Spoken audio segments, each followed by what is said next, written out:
Dans cette nouvelle vidéo de la série sur GoHighLevel, je vais vous montrer comment fonctionnent les automatisations. Pour rappel, GoHighLevel, c'est un logiciel tout en un qui permet de pouvoir faire de la prise de rendez-vous, des tunnels, des pages de vente, des contrats à signer, héberger des formations, envoyer des emails, etc., etc. Donc c'est un gros logiciel. Et en fait, les automatisations, c'est un petit peu la colle qui relie tous les différentes parties du logiciel ensemble. Par exemple, quelqu'un va remplir un formulaire sur une page, on veut qu'il reçoive un email suite à ça, et bien on va créer une automatisation qui va dire que quand quelqu'un a rempli le formulaire, il va recevoir l'email, etc., etc. Et donc, c'est vraiment la colle, le ciment qui va relier les différentes parties du logiciel ensemble. Donc très important de le comprendre et vous allez voir c'est très logique en fait comment ça fonctionne. Si vous voyez la vidéo sur YouTube, sachez qu'il y a des liens en description pour pouvoir rejoindre une communauté gratuite où je vous montre beaucoup plus d'aspects marketing sur GoHighLevel ainsi que sur les business en ligne. Et si vous faites partie de la communauté privée du mentorat, n'hésitez pas à me demander les automatisations, on va vous les importer directement dans votre GoHighLevel qui est offert avec votre forfait. Pour se rendre dans la section automatisation, où est-ce que ça se trouve? C'est dans la section sur la gauche ici, automation. Donc ici on va dans automation et là vous avez une section qui va être vide. Première étape quand on va commencer, c'est de créer un workflow. Alors vous avez aussi l'option de créer un dossier pour mieux organiser vos workflows et vous pouvez créer plusieurs workflows qui vont avoir différentes utilités au fur et à mesure de vos process. Imaginons qu'on veut créer un workflow, on va dans créer workflow. Là, ils vont nous montrer plusieurs templates de workflow qui existent, mais on peut commencer de zéro en cliquant ici. Là, plusieurs choses s'offrent à nous au niveau de ce qui est marqué. De base, on a une petite fenêtre qui nous dit que la réentrée est maintenant activée par défaut. Qu'est-ce que ça veut dire? Imaginons que vous faites un webinaire et que vous faites des publicités et qu'une personne s'inscrit 2 fois à votre webinaire. Donc il s'inscrit le premier dimanche et ensuite le dimanche d'après il se réinscrit à votre webinaire. Eh bien la réentrée permet de pouvoir relancer le renvoi de mail, etc. même si la personne est déjà entrée une fois.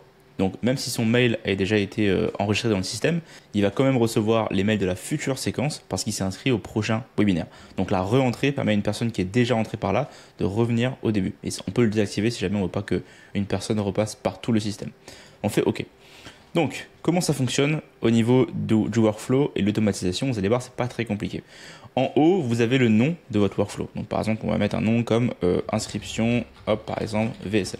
Par exemple. Maintenant, à ce niveau-là, qu'est-ce qu'on veut qu'il se passe? Donc, on va dire à GoHighLevel, OK, moi je veux que quand quelque chose se passe, il se passe ceci. Donc, le premier élément à mettre en place, c'est un trigger. Donc, ça s'appelle un déclencheur. Qu'est-ce qui doit se passer pour que l'automatisation s'active?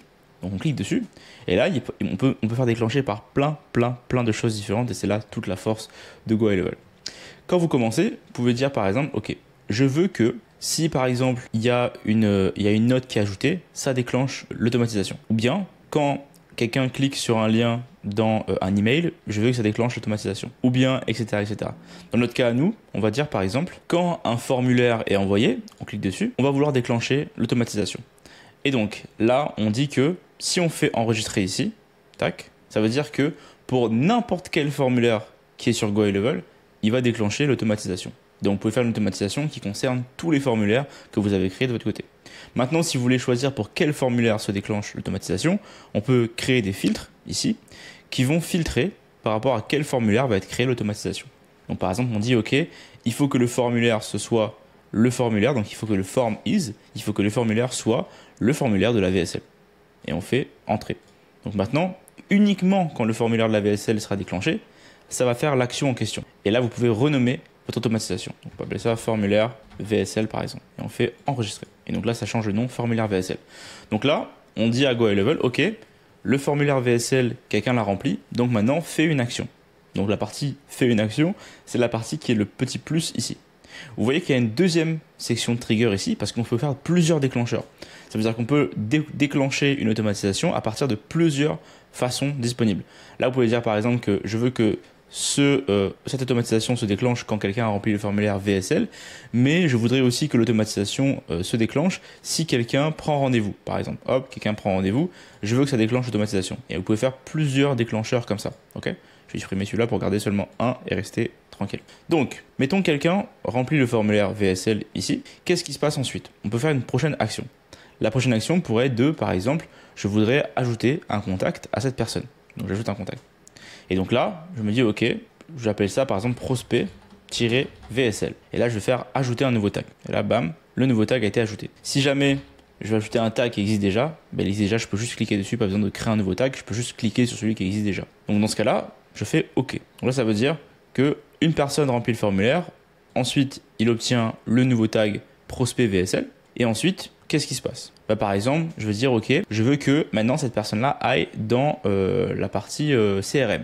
Donc je vais créer une opportunité ici, créer une opportunité, et je vais sélectionner du coup la partie dans le CRM qu'on a créé ensemble. Je vous réinvite à la précédente vidéo où je montre la partie CRM.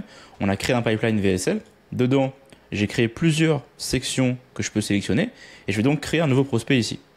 Maintenant, comment est-ce que je vais appeler ce prospect-là? C'est simple, je vais choisir dans le petit tag ici à côté l'information du prospect. Donc je dis voilà, je veux que ce prospect, je veux que l'opportunité ait le nom du prospect tiré VSL pour dire dans le CRM que ce prospect-là vient de la VSL. Je peux lui donner une valeur si je veux en termes monétaires et je peux dire que le statut du prospect est ouvert. Ça veut dire que c'est un prospect qui est contactable, qu'il est ouvert. Et donc je peux faire save. Et donc là, ça veut dire que maintenant le formulaire VSL, il va ajouter un tag à ce prospect en VSL et il va simplement ensuite l'envoyer vers le pipeline VSL. Okay. Si je veux maintenant lancer l'automatisation, je peux venir dans la partie paramètres ici, vérifier que tout est en place, tout est correct ici. La partie enrollment history et exécution, on pourra le voir plus tard. Pour l'instant, c'est vide évidemment. Maintenant, je clique en haut à droite dans publier pour le rendre actif. Quand vous enlevez la partie publication, il n'est plus actif. Et je fais enregistrer.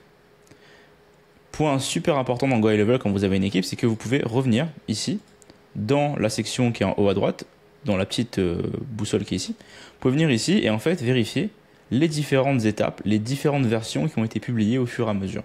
Et donc, si jamais il y a un bug un jour dans votre système, vous pouvez simplement en fait revenir dans les anciennes versions que vous avez créées pour revenir à l'étape où il n'y a pas le bug. Okay. Donc, je fais save et là maintenant je repars en arrière. Je vais aller sur une des pages où il y a le formulaire, donc je vais essayer de trouver la page où il y a le formulaire, donc celle-ci, et je vais aller m'inscrire avec le formulaire. Et donc cette page-là, c'était une page de test. Je clique dessus. Là, j'ai bien le formulaire qui s'active, donc je vais mettre un test et j'envoie le formulaire. Le formulaire a été envoyé, ça me dit que c'est validé, parfait. Maintenant, ce que je vais aller faire, c'est voir dans la section CRM si le lead a été créé. Donc je vais dans opportunité ici, et effectivement, le lead a été créé ici. Et vous voyez qu'il y a un petit 1 ici qui dit que effectivement, il y a un tag prospect VSL qui a été ajouté. Je peux cliquer là-dessus et vérifier. Donc là, il y a les informations du prospect. Et si je descends, effectivement, il y a le tag prospect VSL qui a été activé correctement. Donc, mon automatisation est active. Maintenant, c'est pareil. Je peux maintenant vérifier qu'il y a bien une personne qui est là-dedans. Donc, je peux cliquer dedans.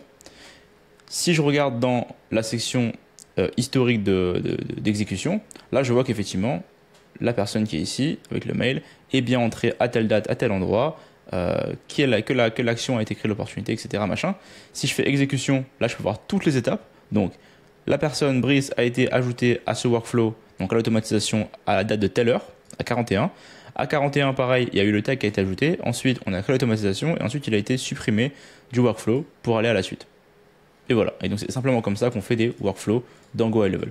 Et donc, simplement, vous pouvez en fait ici, pareil, vous pouvez mettre par exemple email ou vous pouvez écrire un email directement via GoHighLevel qui va s'envoyer automatiquement. Quelqu'un s'est inscrit au formulaire, parfait. On peut lui envoyer un email automatique. Donc, si vous avez fait les vidéos avant celle-ci qui parlent des templates d'email, vous pouvez mettre par exemple email confirmation de VSL. Donc, par exemple, moi j'ai mis rendez-vous, mais ça peut être confirmation de VSL qui est écrit à l'avance. Félicitations, tac, voici ta vidéo. Par exemple, à partir du mail blablabla, ici, à partir de telle personne, donc Centurion, ici, tac. Et donc, ça peut être le email confirmation. Et on fait enregistrer. Et donc là, ça veut dire qu'une personne va remplir le formulaire. Ensuite, ajouter un tag, rentrer dans notre CRM, ensuite envoyer un mail à la personne. Ensuite, j'ai aussi plein d'autres possibilités. Je peux créer une attente. Donc, si par exemple, je dis à mon système, OK, attends un jour, par exemple. Donc là, je peux dire attendre un jour, time delay un jour, par exemple. Et une fois que tu as attendu un jour, tu peux renvoyer un deuxième email. Et on peut faire plein de choses comme ça pour pouvoir en fait de plus en plus avoir des automatisations qui vont être complexes et détaillées pour pouvoir faire plein d'actions automatiquement sans devoir en fait tout gérer manuellement. Si vous voulez copier des étapes, par exemple je veux copier l'email qui est ici, je peux cliquer sur la section qui est là, ici, faire copier l'action ici et la mettre ici. Si jamais je veux créer deux fois les actions de fin, je peux cliquer sur ça, copier toutes les actions à partir d'ici, donc il reste que les deux là, et quand je les colle, ça va me copier les deux actions. Ensuite, je peux ici, pareil, déplacer une action. Donc, par exemple, je déplace l'action, je la bouge, je la mets là. Je peux ensuite cliquer ici, je peux supprimer une action qui arrive. Je peux supprimer toutes les actions aussi à partir de l'endroit de ici. Donc là, je supprime tout ce qui va être après. Et voilà.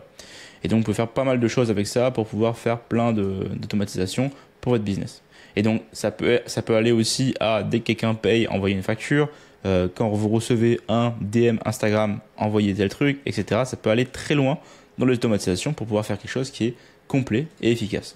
Donc, basiquement, voici comment fonctionnent les automatisations dans Go High Level. Je ferai d'autres vidéos plus avancées sur comment est-ce qu'on peut paramétrer des automatisations spécifiques pour, par exemple, de la prise de rendez-vous, etc., etc., pour faire en sorte que vous ayez en fait tout un écosystème actif et prêt à l'emploi pour vous. Pour plus de vidéos sur le sujet, n'hésitez pas à vous abonner à la chaîne et pour plus de contenu sur Go High Level. Et si vous voulez obtenir tous nos process de Go High Level directement installés dans votre business, n'hésitez pas à nous contacter via les communautés, ça me fera un plaisir de vous accompagner là-dedans.